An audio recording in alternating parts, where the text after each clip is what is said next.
He wants to keep it clean because he thinks they're worth it. Way to go, Calvin! Well, it's pretty tough to say that on our floor, despite his name. He's an amazing guy. It was basically about an 8 or 9 hour day, start to finish. She was a great patient.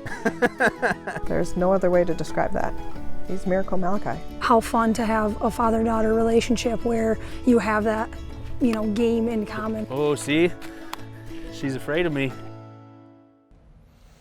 Hello everyone, I'm Brent Ashcroft. Thank you for joining us for a special edition of Our Michigan Life here on 13 on Your Side. Over the next hour, we will tell some incredible stories right from your backyard and from around the state.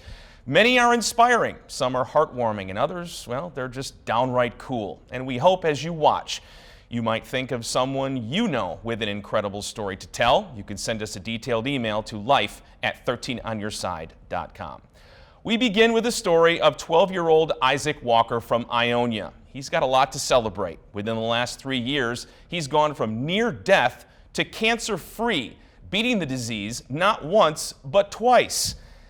Now he's trying to encourage more people to become bone marrow donors. And the way he's done it has a lot of people talking and singing. Big breath. It's checkup day. One more. Isaac Walker is being put through a battery of tests. Almost done here, bud.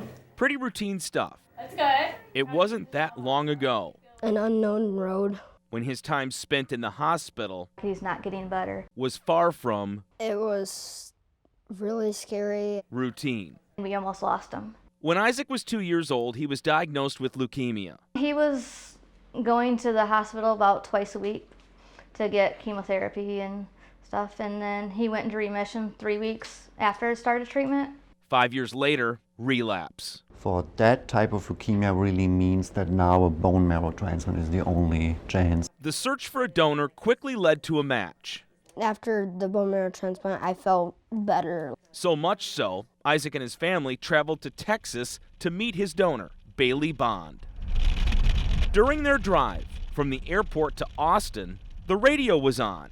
This is a catchy tune, everyone loves that song. Justin Timberlake's Can't Stop the Feeling. When JT sang the line, "I got this feeling inside my bones," Fonda did a creative edit. We were just singing it, and I got this marrow inside my bones just fit. That line change There was a couple verses that we were stuck on. led to more. We looked up the lyrics and just tried matching stuff up with my life. Until Can't Stop the Feeling became Can't Stop the Flowin'. It was a family effort. Moments after he and Bailey met, I got this marrow. he shared the song with him.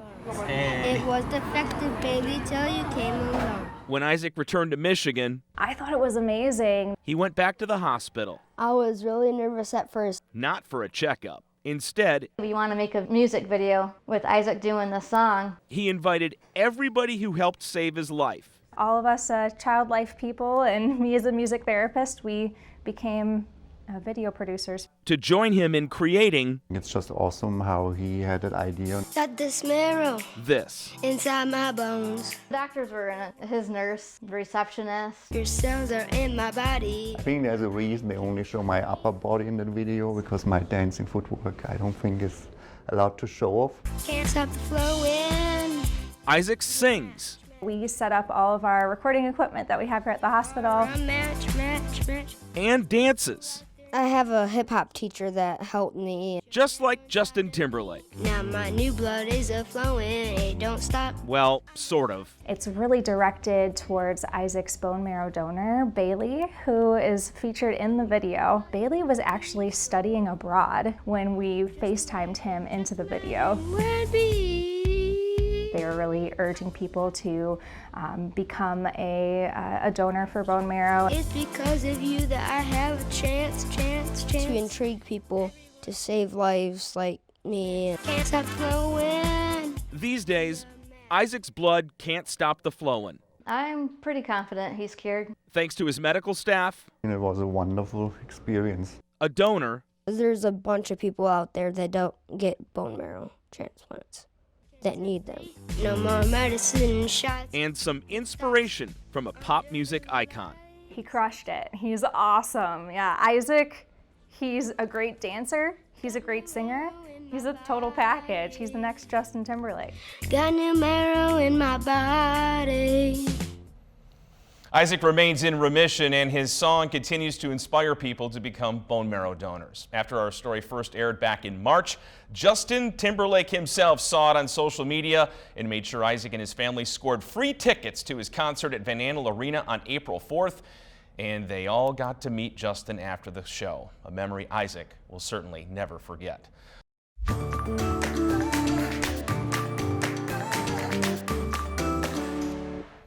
How do you properly break in a new deck of playing cards? Shuffle them? Clothespin them to your bike spokes?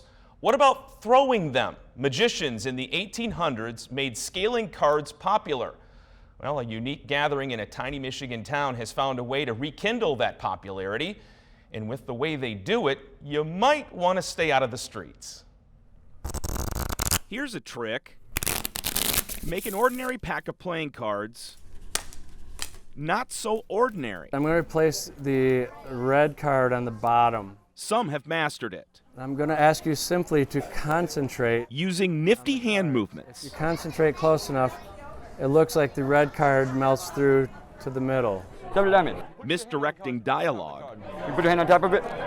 And a whole lot of go like this, 70 diamond, and go like this. It changes places with the card that I tore up. Oh my goodness.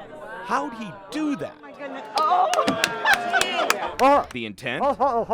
To leave volunteers and spectators baffled. It's become a tradition here.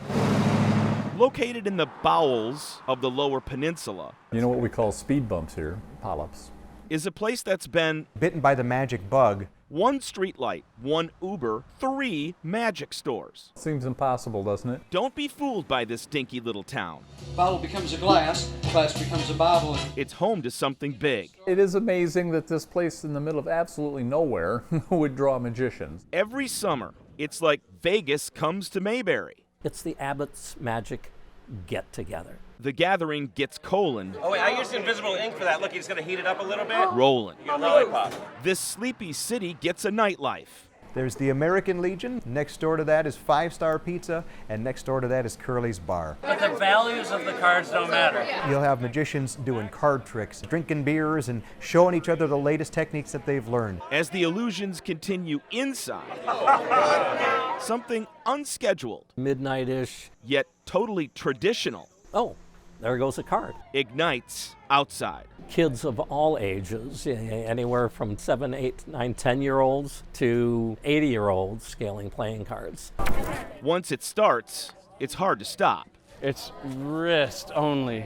Passers-by who have never tried so you're gonna can't resist. Stop your wrist from moving. Sometimes just for the fun of doing it. With a simple flick of the wrist, downtown Colon became quite a street of cards. Through the car window. Anthony Gerard is the Yoda of it. I don't know if I'd claim to be the Yoda. Yeah, you kinda are. You started it. I think it was 1975 was the first year I started to teach it there. Pick a card. Instead of going up. Any card. Like this. Grip. In. Release. It turns into a little bit of a tutorial. There you got it. Some spin brilliantly into the darkness. Others, well, flutter and rest wherever. There were playing cards just all over the streets. And on the roof. This is really tricky. It takes technique. There's another one. After peppering it pretty good, they will not get that out for a while. The pizza parlor becomes a house of cards. Another one! A select few take it. I've put them on top of the second story. To another level. Literally. But it's a very small crew that have got them up in the 3rd story. They've earned their way into an elite group. That is our 2nd floor gang. It's not easy. How many get up there? None so far. None. Oh. I haven't seen one from you yet. But pushing through the pain. Oh, my arm hurts so bad. May deliver. There it is. A positive result. Oh, we got it. My goal is 1 a year, so I got mine 1 for this year. Street of Cards. If you were going to hit your brakes, you might slide a little on the cardboard. It's loitering and littering. And the police don't care. With no arrests. That's hard to claim anywhere else. And if you play your cards right, watch. This scene becomes Colin's best trick. And most people don't know it. Well, they know it now. The Sunday after the annual event ends, community volunteers help clean up all the cards out of the street. Next year's Abbott's Magic Get-Together will be the 83rd. It takes place August 5th through the 8th. If you're in the streets of downtown Colon during that time, duck. If you know of a story that should be featured on Our Michigan Life, send a detailed email to life@13onyourside.com. Also be sure to check out all of the Our Michigan Life stories on 13onyourside.com.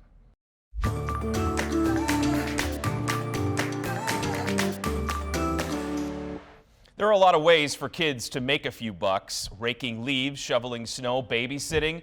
But what about cleaning gravestones? Thanks to a school research project, an Allegan County kid has become quite the good cemeterian.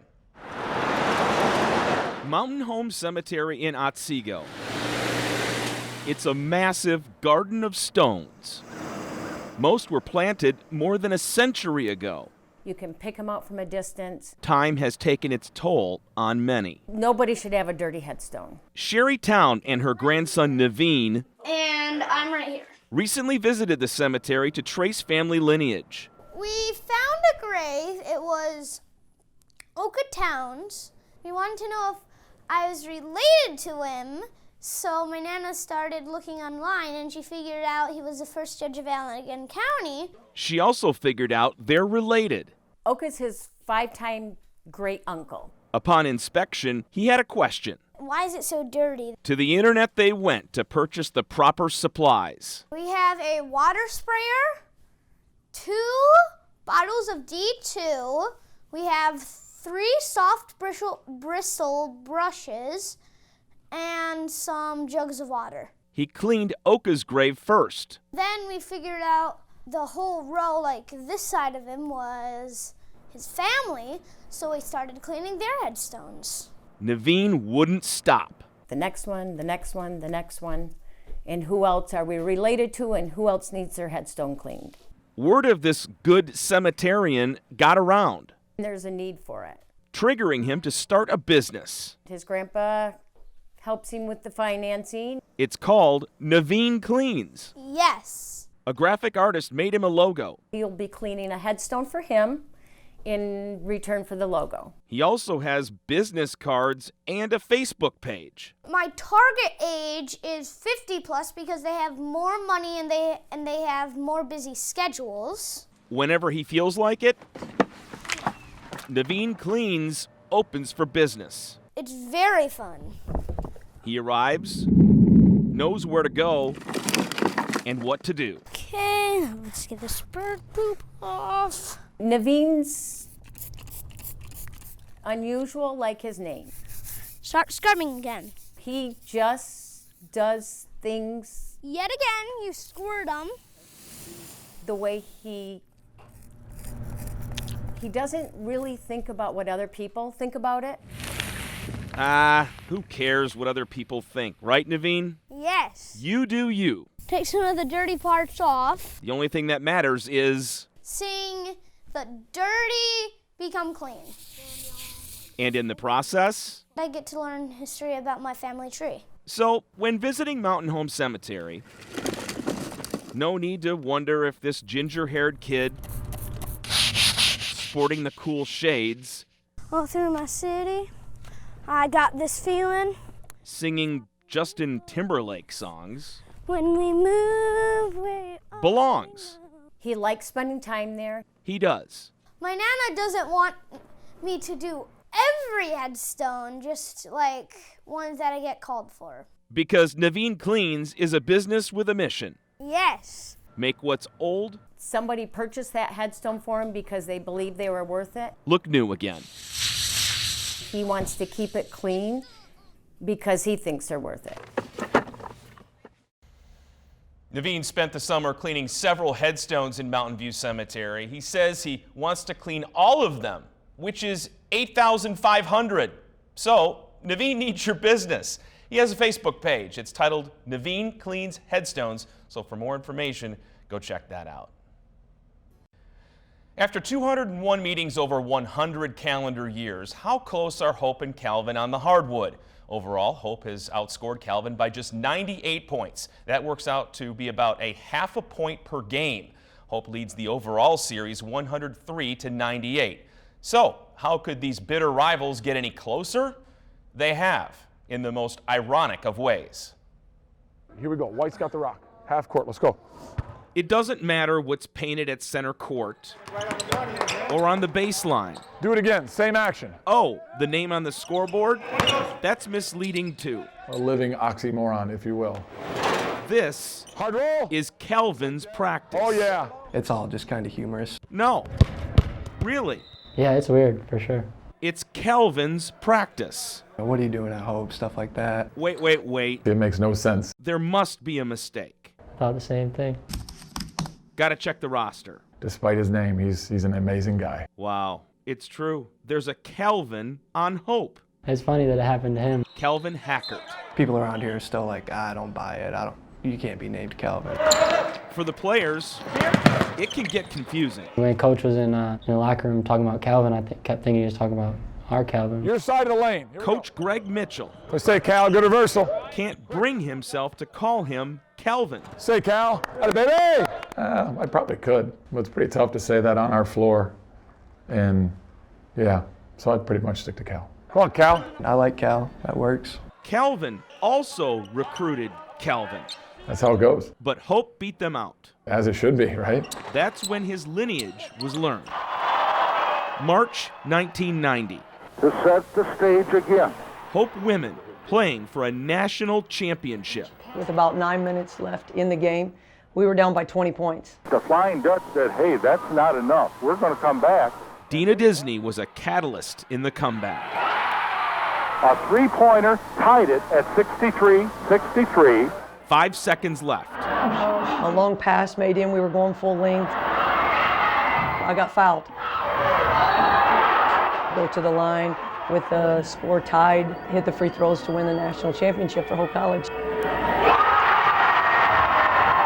You can go back to that moment in a second. The game never left her, even after leaving Hope. Dina Disney would become Dina Hackert, then a mother of 4. We're a basketball family. When she named her last child, she never put it together. My teammates have had a good time with it. I think I did get a call from almost every one of them, like, you named your child what? If it wasn't for this basketball legend from Hope, follow Cal, get it, let's go. There wouldn't be a Calvin. That sounds kind of crazy. You think? Yeah, I know Dina, and I know that she did, that might be on purpose. She's a competitive person. I know Dina. If you're watching this, Dina, I know. When he was a kid, probably 6th or 7th grade, Calvin learned about the rivalry and his mother's heroics at Hope. I asked her, I was like, why, did you name me Calvin? This comic strip called Calvin and Hobbes. That's what they named me after. I would look at that cartoon every day, and I just kind of loved the name Calvin, but I never intended or knew that he would go and play college basketball. Well, he did. So now there's Dina. Atta boy, Teddy! This esteemed athlete from Hope in the stands yelling, "Way to go, Calvin!" It's weird, yeah. I just try to keep my emotions in check. Good luck with that. Atta boy, Calvin! Too long, Calvin. Atta boy, Calvin! Do I love Calvin College? No, they're our arch rivals. But he's my son. Atta boy, Calvin! For a rivalry that's had it all, great game, baby. Thanks. It's never had this. Calvin plays for Hope against Calvin. Hopefully he'll be an extra thorn in their side for the coming years. Dina wants the best for Calvin. That's probably the best I've seen you guys play. To clarify, Proud of you. I'll see you tomorrow. Not the school. My son just happens to have the name of a different color school, but he is definitely orange and blue. Her last words to Calvin before the big game. Calvin, kick Calvin's butt. Way to go, Hope! Bust out your calendars. Meetings 202 and 203 of the rivalry will be January 15th at Calvin, then February 8th at Hope. Dina will be wearing Hope colors, cheering for Calvin at both games. If you know of a story that should be featured on Our Michigan Life, send a detailed email to life@13onYourSide.com. Also be sure to check out all of the Our Michigan Life stories on 13onYourSide.com.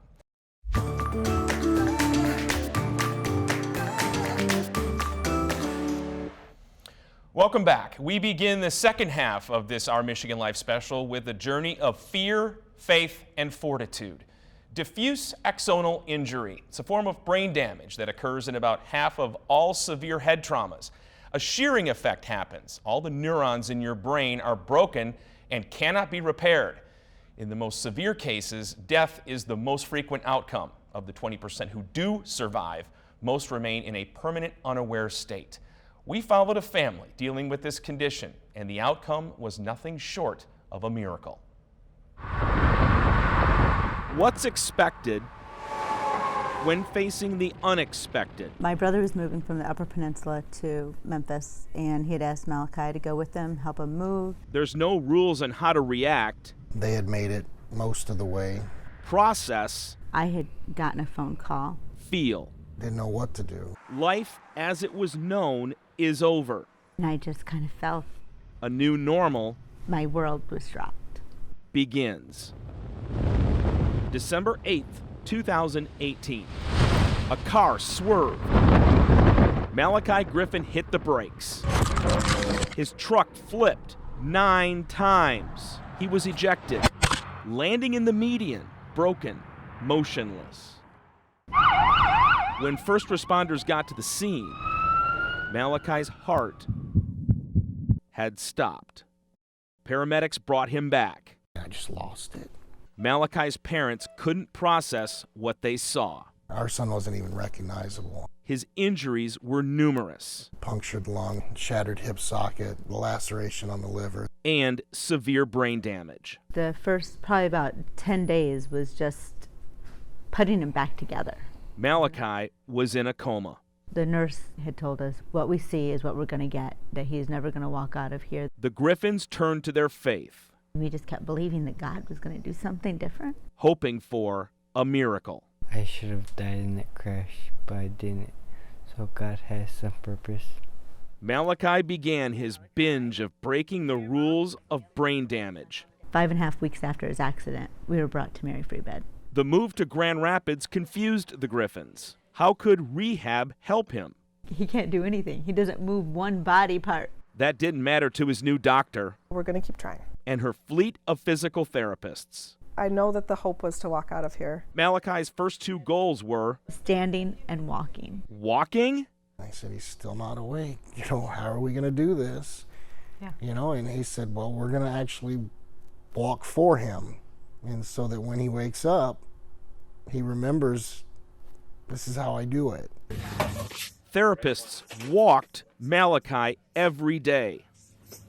Guess what? It worked. And then there was the day the therapist came and said, I think he just kicked me on the side of the bed. That's nice. I would like to think that too, but then it happened again for different therapists. Malachi woke up.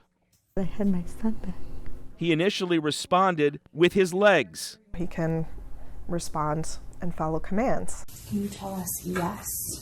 Then with his feet. Kicking yes and no. That was actually the first thing I remember. Now can you kick the star? Crossing midline with your leg or your foot is one of the hardest things for them to teach, and it was where he was starting. Big breath in through your nose. Words started to form. 2 days after he had said hi, they got him to say Ma. And so he said, hi, Ma. And he knew it was me. Nice job. Things just rocketed from there. Typically, when people recover from a brain injury, they go down very specific rules. 1 bounce. We learn them in medical school. 5 flat washers. We learn them in residency. Is the right thing in there? Well, Malachi decided to skip all of that. He shouldn't be able to sing. Pick it up. Or play cards. He wants to challenge everybody. What up? Should he? It's an absolute miracle. There's no other way to describe that. He's Miracle Malachi. That's a silly name. But God did do miracle. Malachi improved so much, he wanted to walk home. Because I missed it so much. From Grand Rapids to Hancock? 503 miles. A long, long time. And then when he started playing the Build-A-Bear song, you're 100% sure he was walking out of here. 140 days after the accident, I told everybody that I think we need to retire his room. Malachi's moment He's going to walk out. had arrived. He'll walk from his room down the hallway for the last time. His supporters I will get back up again. serenading his every step. One of the most amazing things that I've seen. What's expected when facing the unexpected? There's things that won't ever be the same, and that's okay. For Malachi and his family, I'm gonna go home. it's the miraculous. He's our miracle, and we don't take it for granted. Malachi has been home since June. He does therapy 3 days each week. His goal is to be able to walk in an annual half marathon event next summer, so continued improvement is his main focus.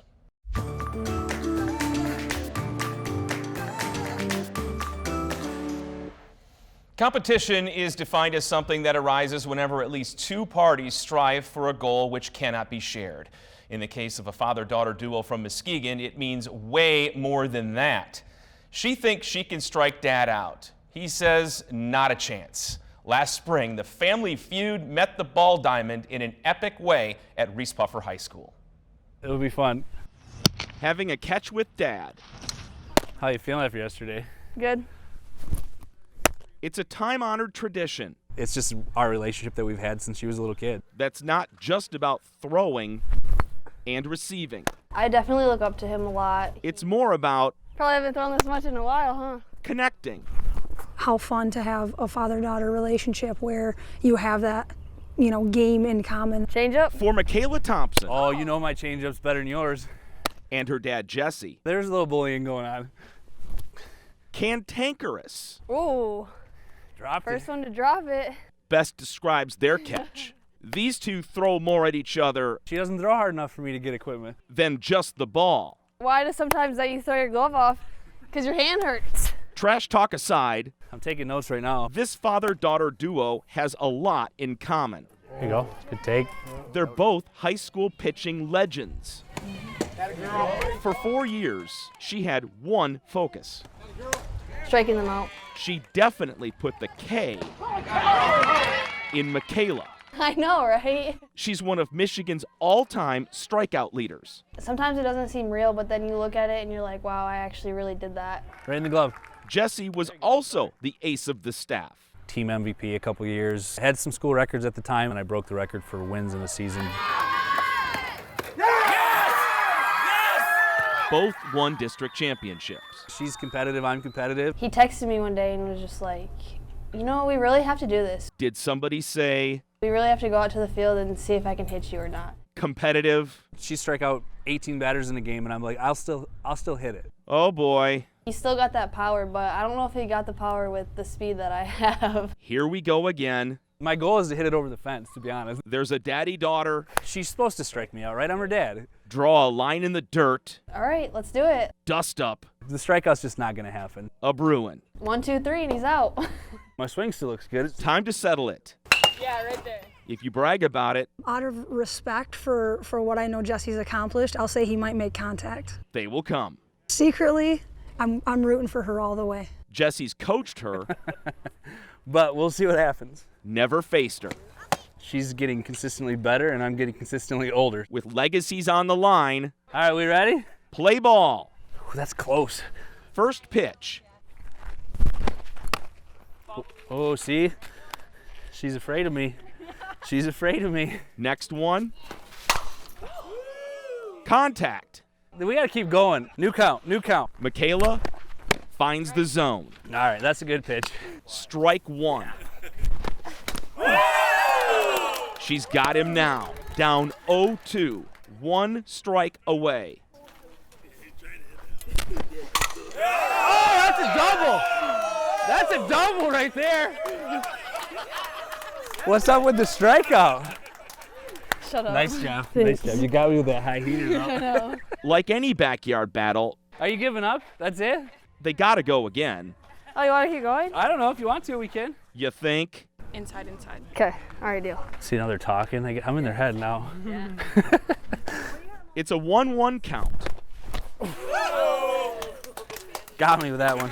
That whiff means Dad is down to his last strike. Dad, hit it! Again. Is this the pitch she'll remember forever? Uh-oh. It is. Uh-oh. For the wrong reason. Get out of here! Get out of here! I gave him a few good ones that I probably shouldn't have. We learned that Dad still got it. He can have this. Daughter is more decorated. I got everything else on him. The big winner? You know it's going to be on the news, right? Gotta be their banter. Yeah. But so was that ugly swing that you took. Here we go again. Told you I wasn't cutting you any slack. Yeah. Michaela is now a freshman at Kent State University, where she'll be playing softball. After a full season of competing against Division I talent, things may not go as well for dear old Dad when they get together and do this again next spring. If you know of a story that should be featured on Our Michigan Life, send a detailed email to life@13onyourside.com. Also, be sure to check out all of the Our Michigan Life stories on 13onyourside.com. For humans suffering from a disabling injury, sometimes amputation is the only option, followed by rehab and possibly learning to live with a new prosthetic limb. Now, think about that same process, but for an animal. This cow, named Charlotte, was born on Christmas Day last year, and early on it was known she had a deformed leg that needed to be removed if she was going to stay alive. The family who rallied around a calf, and the prosthetist who accepted the greatest challenge of his career. A day in the life on a farm. The work goes from sunup to sundown. My family's very busy. Then do it all again tomorrow. Animal lovers forever, yes. It's big business. My parents actually own Fullerton Farms. In the small town of Charlotte. We have approximately 200 head of cattle here. On one of the days in the life, her mom didn't have a lot of problems having her. A new life called the farm home. Charlotte was born on Christmas Day. It didn't take long for the family to realize Charlotte had difficulty standing and walking correctly. Something was wrong. She never was able to fully weight bear on her hind leg. The Fullertons started doing physical therapy on Charlotte. 30 to 45 minutes was spent really working with her on a daily basis to get that leg to try to heal and for her to be able to walk again. Unfortunately, it didn't help. Blood stopped circulating in her left leg. The hoof and up her cannon bone had to be amputated off. After surgery, she was unable to get around, get up in the morning, eat, do everything without having that leg. Charlotte wasn't expected to survive. That was when my mom was determined that we were going to figure out something to help her, and that's when she created this. Look what a stack of cups, duct tape, this is just a koozie. And a little inner MacGyver get you. It fit right onto Charlotte's stump, and Charlotte actually walked with this. Only problem? It would pop right off. The Fullertons refused to give up. It was kind of our first idea that, oh my gosh, a prosthetic would really help her. They must save their new family member. One of my very good friends, Jay Miller. She was just asking for advice, what I would recommend, what I'd maybe do. I knew he made prosthetics for a living. I said, I'll do you one better, I'll just come make it for you. Miller visited. I just wanted her to be able to stand, to feed, and level her hips. Measured. It's a cow, they're on 4 legs, their weight distribution's a little bit different. Casted Charlotte's leg. She was a great patient. Then went to work on his first non-human prosthetic. It was basically about an 8 or 9 hour day, start to finish. Kind of how their hind leg is shaped.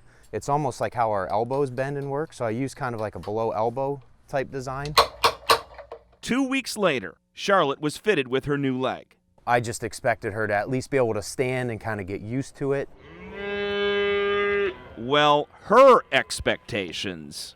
The cow just got right up and just started walking on it, like it had always been there. Proved to be greater. She literally took off running.